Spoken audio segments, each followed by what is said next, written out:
Hello friends, welcome to our channel.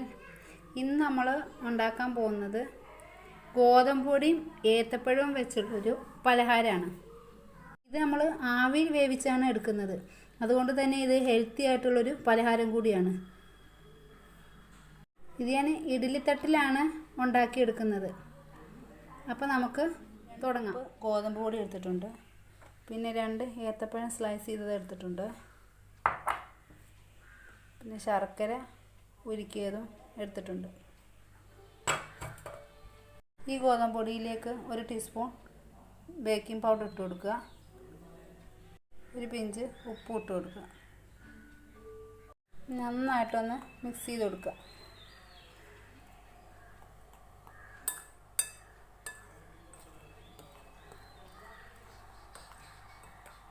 ഇനി ഒരു മിക്സിയുടെ ജാറിലോട്ട് ഏത്തപ്പഴം ഇട്ട് കൊടുക്കുക, ശർക്കര ഉരുക്കിയത് ഒഴിച്ച് കൊടുക്കുക. ഇനി ഇത് നന്നായിട്ടൊന്ന് അരച്ചെടുക്കണം. അപ്പോൾ നമ്മൾ അരച്ചെടുത്തിട്ടുണ്ട്. നമുക്ക് ഇതിലോട്ട് കുറേശ്ശെയായിട്ട് ഒഴിച്ച് കൊടുക്കാം.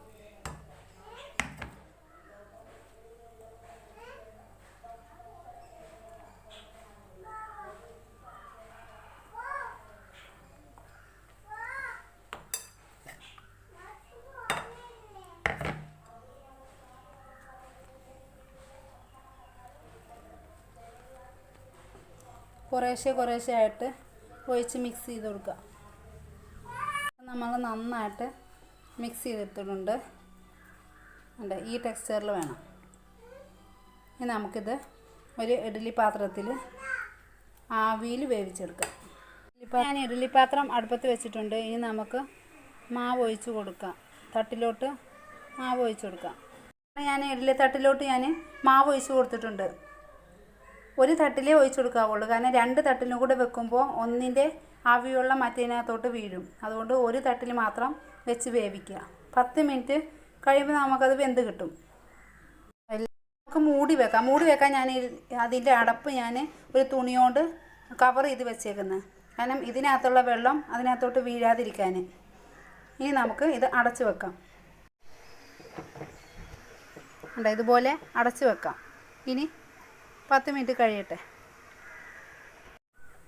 ഇപ്പോൾ 10 മിനിറ്റ് കഴിഞ്ഞിട്ടുണ്ട്. ഇനി നമുക്കിതൊന്ന് തുറന്ന് നോക്കാം.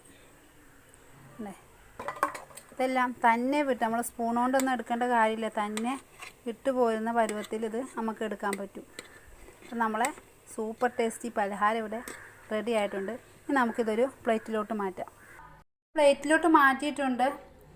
നമുക്കിതൊന്ന് നല്ല സോഫ്റ്റ് ആയിട്ടിരിക്കുന്ന ഒന്ന് മുറിച്ച് കാണിച്ചു തരാം. കണ്ടോ, ഉൾവശമൊക്കെ നന്നായിട്ട് വെന്ത് വന്നിട്ടുണ്ട്. ഇതിന് കറിയുടെ ആവശ്യമൊന്നുമില്ല. അതുകൊണ്ട് ബ്രേക്ക്ഫാസ്റ്റിന് ആയാലും എല്ലാവർക്കും ഉണ്ടാക്കാൻ പറ്റിയൊരു പലഹാരമാണ്. എല്ലാവരും ഒന്ന് ഉണ്ടാക്കി നോക്കുക. എപ്പോഴും നമ്മൾ ഉഴുന്നും പച്ചരിയും വെച്ചൊക്കെ അല്ലേ ഇഡ്ഡലിയൊക്കെ ഉണ്ടാക്കുന്നത്. ഇനി നമുക്കൊന്ന് ഗോതമ്പ് പൊടിയും ബനാനയും വെച്ചൊന്ന് ഇഡ്ഡലി ഉണ്ടാക്കാം. Thanks for watching.